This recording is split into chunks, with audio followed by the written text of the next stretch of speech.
Hello friends, आज हम इस वीडियो में ऑर्थोगोनल और ऑर्थोनॉर्मल स्टडी करेंगे। So let's start with video. Orthogonal orthonormal.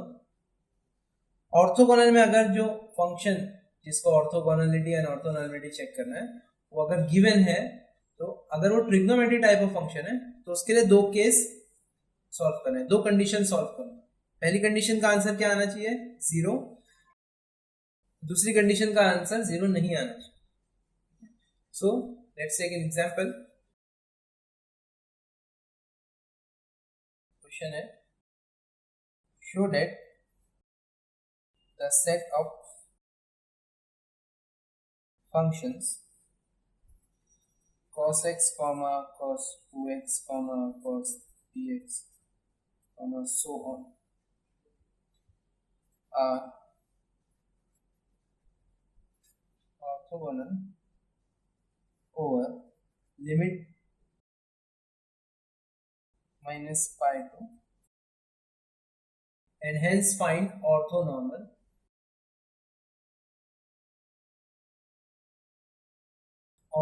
Function. Means एक फंक्शन दिया हुआ है, ये फंक्शन गिवन है, इसको ऑर्थोगोनल प्रूफ करना है। ऑर्थोगोनल प्रूफ करने के लिए दो कंडीशन है, एक का आंसर जीरो आना चाहिए और एक का आंसर जीरो नहीं आना चाहिए। ओवर दिस लिमिट, ये लिमिट दी रहेगी इंटीग्रेशन के लिए, और ऑर्थोनॉर्मल फंक्शन फाइंड करना है। ठीक है, ऑर्थोनॉर्मल प्रूव नहीं करना है, इसमें ऑर्थोनॉर्मल फंक्शन फाइंड करना है कि ऑर्थोनॉर्मल फंक्शन क्या होगा। सो स्टार्ट करते हैं। इसके लिए थोड़ा सी कुछ बेसिक देख लीजिए। बेसिक मीन्स अगर तुम्हारे पास 1 2 3 4 नंबर्स है, रेगुलर नंबर्स, ठीक है, तो उसकी जगह पे तुम लिखना n। अगर 2 4 6 8 अगर इवन नंबर्स है तो वहां तुम लिख सकते हो 2n, और अगर ऑड नंबर्स है 1 3 5 7 तो उसकी जगह लिखना है 2n प्लस 1। 2n माइनस 1 भी यूज हो सकता है, 2n अपने सम में 2n प्लस 1 यूज करना है। तो जहां पे भी सम करके लिखना है, ठीक है, सम of things.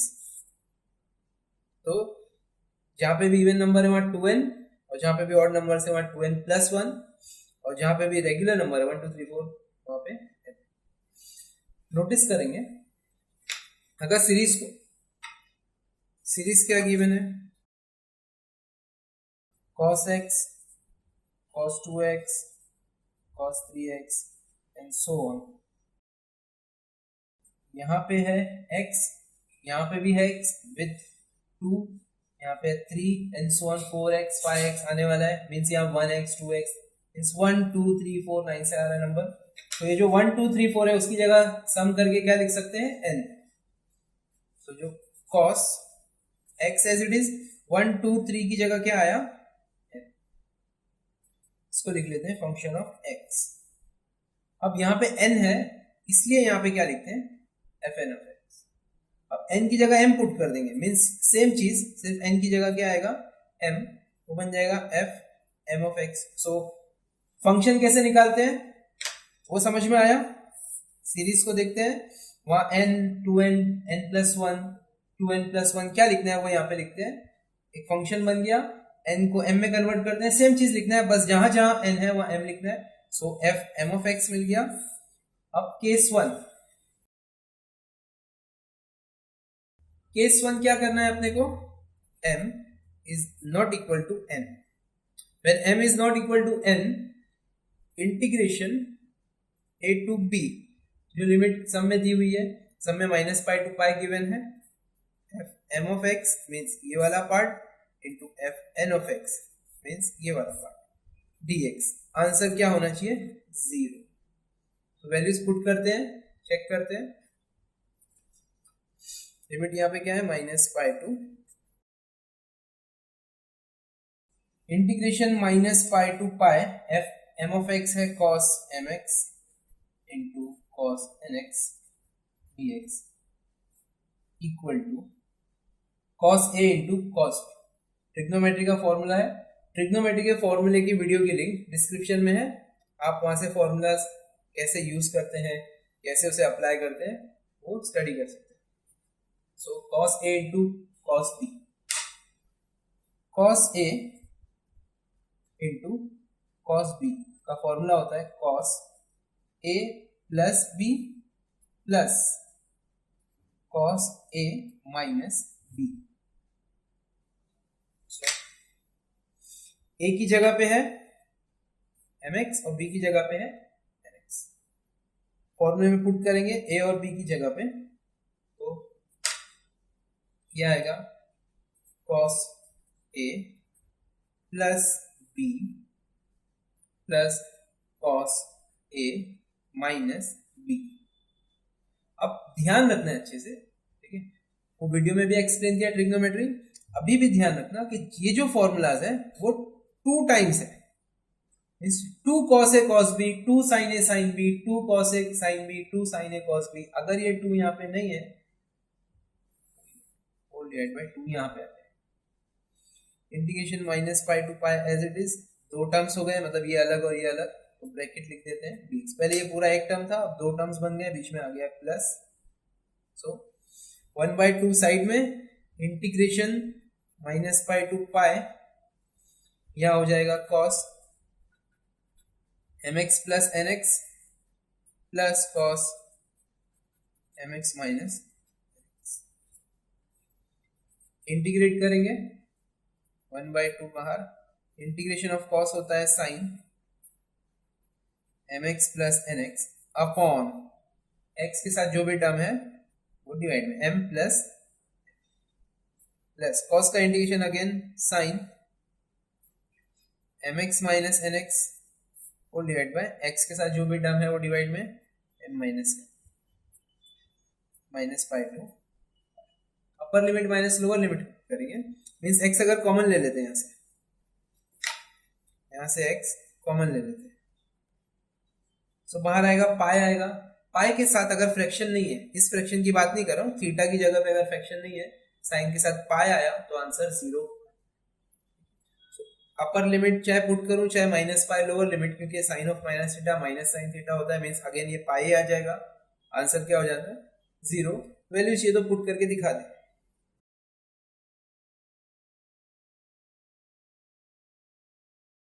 One by two sine x अगर कॉमन लेते हैं तो वहां पाई लिख देंगे m plus n divided by m plus n plus sine pi m minus n divided by m minus n। ये हो गया upper limit put, minus lower limit put करेंगे sine minus pi m plus n divided by m plus n plus sine minus पाई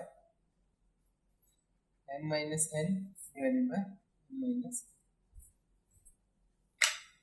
ये हो गया upper limit और ये हो गया लोअर लिमिट। कहीं पे भी साइन के साथ पाई वाला टर्म आ रहा है, साइन के साथ पाई वाला टर्म आया मतलब आंसर क्या होता है 0। Integration minus pi to pi cos mx into cos nx dx, answer क्या मिला 0। पहली कंडीशन सेटिस्फाई हुई, means integration a to b f m of x into f n of x dx equal to क्या मिल गया 0। पहली condition satisfy हो गई। Case 2,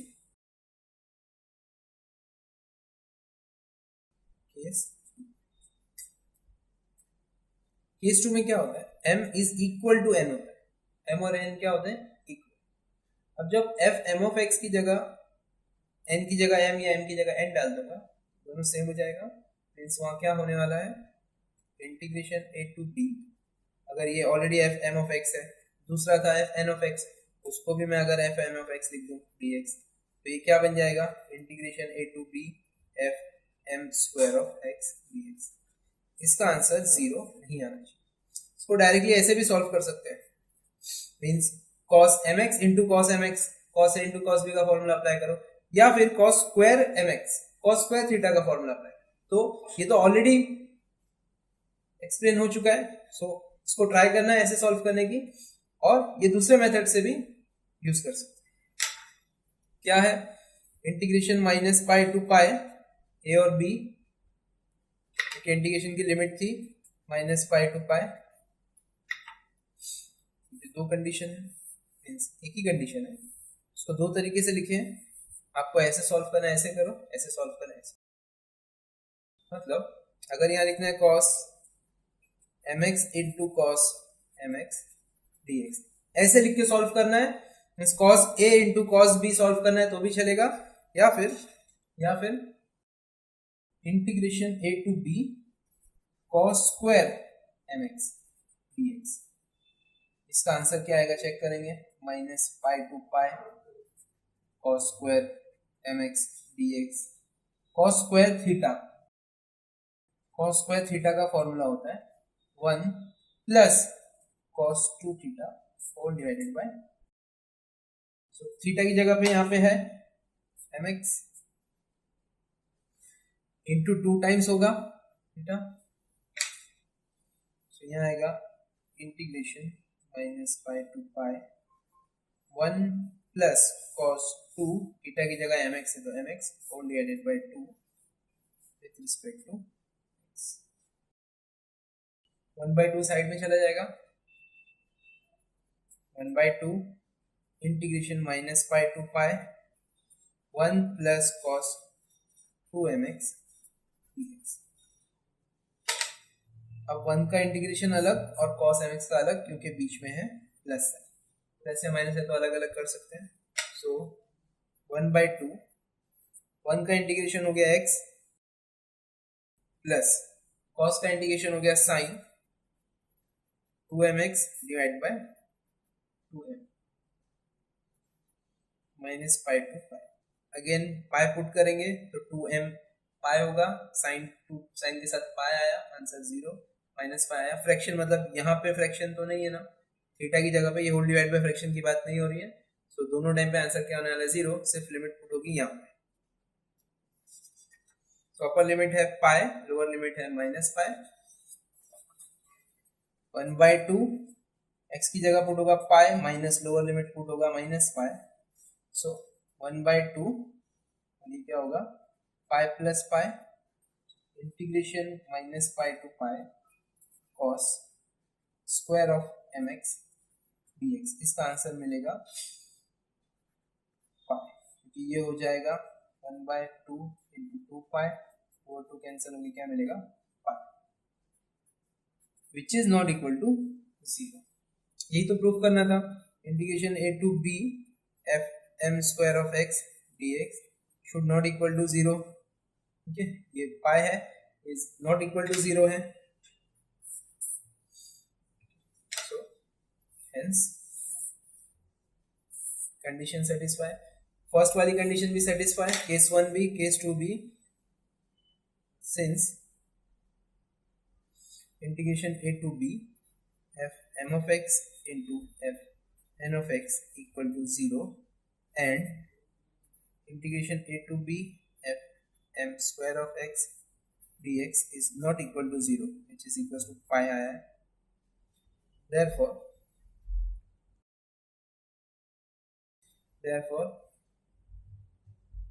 function f of x equal to cos nx, वो nx हो या mx हो, is orthogonal function। Then अब hence find मीन्स अगर ऑर्थोगोनल फंक्शन आ गया तो ऑर्थोनॉर्मल फंक्शन फाइंड करना है, मीन्स अगर ये ऑर्थोगोनल प्रूव हो गया, ये प्रूव हो गया फंक्शन इज ऑर्थोगोनल, अब ऑर्थोनॉर्मल फाइंड करना है। क्या फाइंड करना है, orthonormal function. Orthonormal function find करने के लिए फॉर्मूला यूज करना होगा,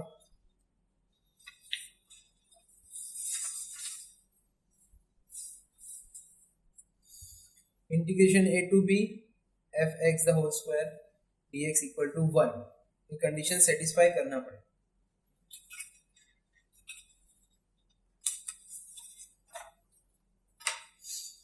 अब यहाँ ये पुट करेंगे, integration a to b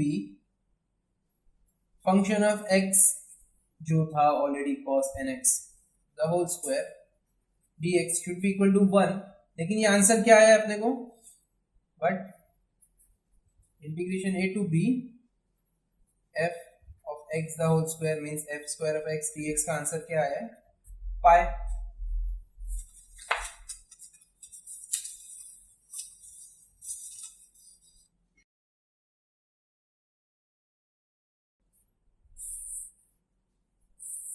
integration a to b f square of dx क्या है आंसर? पाई। अब ये पाई को 1 करने के लिए ये पाई को इधर ले आएंगे ताकि डिवाइड में ले आएंगे, तो यहाँ क्या बचेगा? 1। Integration a to b f of x the whole square dx equal to 1। जब ये पाई इधर आके 1 बाय पाई बन जाएगा। 1 बाय पाई को जब अंदर ले लेंगे, इंटीग्रेशन a to b अंदर लेना है, मतलब स्क्वायर के अंदर आएगा तो रूट ले लेना है, ताकि जब रिटर्न बाहर जाए तो वापस से होल स्क्वायर होके बाहर जाएगा तो रूट स्क्वायर कैंसिल हो जाएगा, मींस 1 बाय पाई बनेगा dx इक्वल्स टू 1। सो ये वाला जो पार्ट मिला है, ये वाले पार्ट को पूरी सीरीज के साथ मल्टीप्लाई कर देना है और ऑर्थोनॉर्मल फंक्शन मिल जाएगा। सो फाइनली क्या लिखना है? Orthonormal function is given by, जो सीरीज थी कौन सी? cos x cos 2x cos 3x, इसके साथ ये 1 upon root pi 1 upon root pi 1 upon root pi multiply कर देना, ये ऑर्थोनॉर्मल फंक्शन है, कॉमा सो।